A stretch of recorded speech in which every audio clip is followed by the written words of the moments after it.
Today we're going to be doing something a little different. The last couple of work that we do projects, we've done kind of a seated tripod, very positioned thing. This is going to be a bit more dynamic. That's what I love about filming, is there's really no rules. There's no rules. It's like art, right? Painting. You do whatever you want. Got my questions, work that we do. All we need is Joey.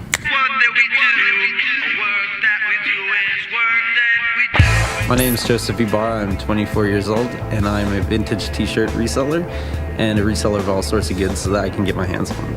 That's a very unique job. How did you get this job?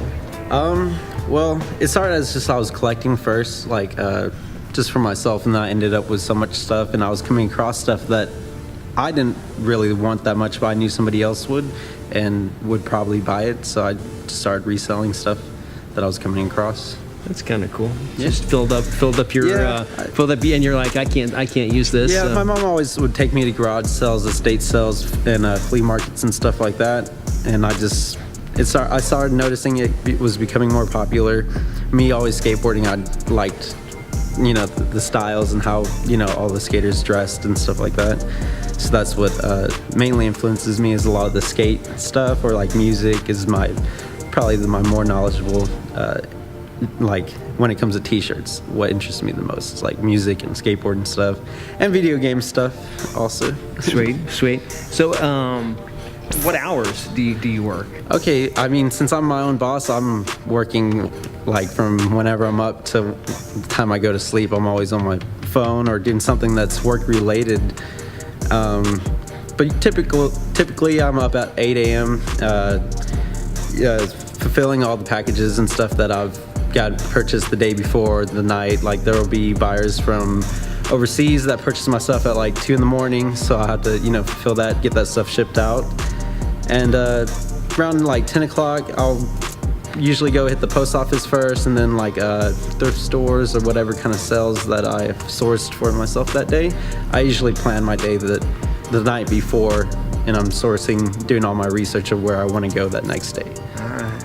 Yeah. So you're selling through Instagram and that kind of those channels? So through Instagram I sell quite a bit through, but eBay is probably my the biggest platform that I sell on, because it's 170 million plus people that are going through eBay, so it's got the most traffic, that's for sure. And so you can be specific, right? So you're looking for Iron Maiden shirt from 1952. Yeah, typically, or usually you can find just about anything, but there's stuff that only will pop up once every couple years type deal, and you got to be lucky or keep your eye out for certain things if you're on the hunt for them.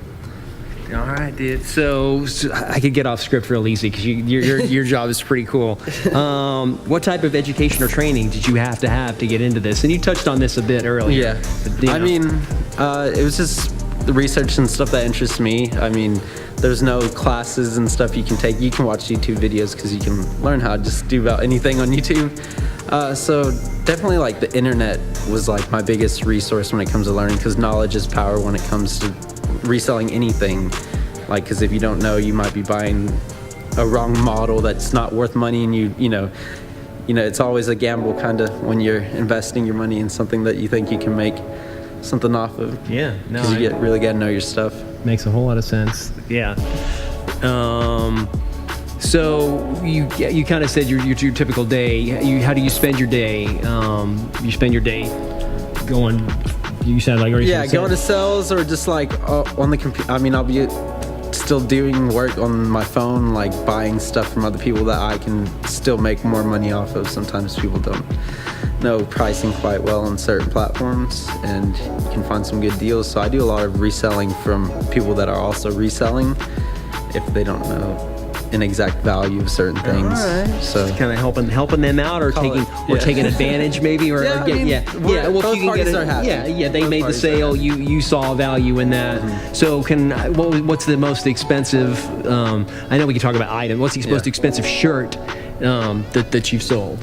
Most expensive shirt that I've sold has to be the Nirvana 1997 heart-shaped box shirt. It's an all-over print. He'll put a picture right here. Insert. And I sold that for $950 for one t-shirt. Man, did you go out and celebrate that night?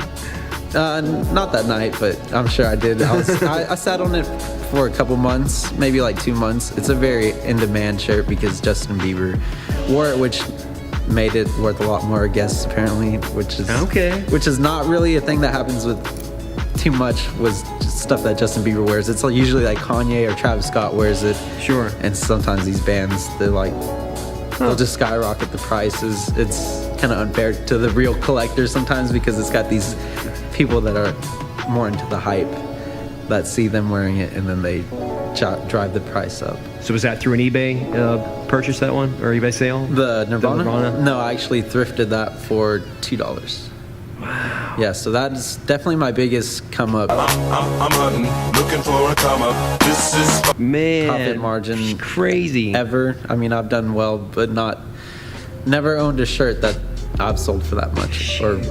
That's insane. The $2 shirt sold it for over $900. What's the best part? What's the best part of this job? It's like the community and like getting, or like fulfilling like what people are looking for. Like I get a lot of people who say, hey, I'm looking for this in this size, or that's like, I really like being able to fulfill people's wants, but also it's really fun. Just like everybody that's in the community gets along for the most part. And like, I love doing like the pop-ups and like, cause you just get to talk to everybody, customers and, other Instagram, pages, all that stuff. But yeah, definitely the funner part is selling or digging. Digging is one of the funner parts. The listing is kind of can be a dread sometimes. Copy paste kind of deal. I wish, but you got to sit there and put in measurements and like be very descriptive on some pieces because the buyers are usually always protected when it comes to eBay, PayPal. So if you're not on point with like descriptions, it can be messy, like returns and stuff, which are never fun. If there's a stain or something like that and you didn't mention it, then that can come back. I have fun for the most part. It's tough. People think to see this and they think it's a lot easier to do this. But like once you get out there and you're in we call them the trenches, like the Goodwill bins. He'll put a picture right here. It's pretty tough and back-breaking, and people are doing it for a living also. So it can be tough. That's leading into the worst. What's the worst part? Oh, the worst part is that the worst part? The worst part can be digging through like nasty clothes and stuff like that. I mean, that's the hard part which is still kind of fun, is the hunt, the dig, which not everybody, it's not for everybody, that's for sure. Some people are strictly buyers just for a reason, because they don't want to have to do what I have to do sometimes to obtain shirts. You gotta get dirty, man. You gotta get dirty if you want to make some money. Would you say this is your ideal dream job? Yes, I'm just trying to get this ball rolling more. I'm doing very well online, so I'm pretty happy with that. But I want to open up a little shop, so that probably, this is on the way to that, hopefully. That's awesome. But yeah, definitely would, So is that that's the next question, is where do you see yourself in 5 years? So in 5 years, do you see yourself in the shop? Well, in the shop, or just still doing my hunt and having somebody else, because I would still want to be out there doing the hunt, on the digging and being on the hunt for stuff. I would definitely work, a couple shifts so I could see what people are bringing in and stuff like that. But I still want to be out there full time doing what I do. That's cool. Yeah. That's way cool. So I have advice to give. If someone's thinking about that they want to get into this industry, you got any advice you'd throw their way? Do your research. You need to do a lot of research to, it's something you're always learning. It's a never-ending learning process. Like there's still so much I do not know, because I'm mainly specialized in 80s and 90s stuff, but once you start getting earlier and earlier, it gets pretty complex, because a lot of stuff from like 60s and before the tags are weird. Like there's it's not as easy to put dates on certain things unless it has it on it, or the brands. There's a lot of research you got to do to figure out. That makes sense. Let me spit out this gum. I forgot. Yeah, this trash can right there. Yeah, no problem. I meant to do that before, so I'm not smacking them in the video. I know, and that's I love that we're nothing. I don't want to have any two videos be the same, so we're trying to be unique. You touched on this already. Common misconceptions. Are there common misconceptions about someone that's doing what you're doing? That's pretty easy. I mean, it's not the toughest thing, you know. Like it's just, but common misconception is that anybody thinks they can just walk into a thrift store and find a $300 shirt every day, because that's not how it works. Point. So this is an odd question, but probably one of my favorites. Music is a big part of life, and do you get to listen to music while you're working? And if so, what's your genre? What do you like to listen to?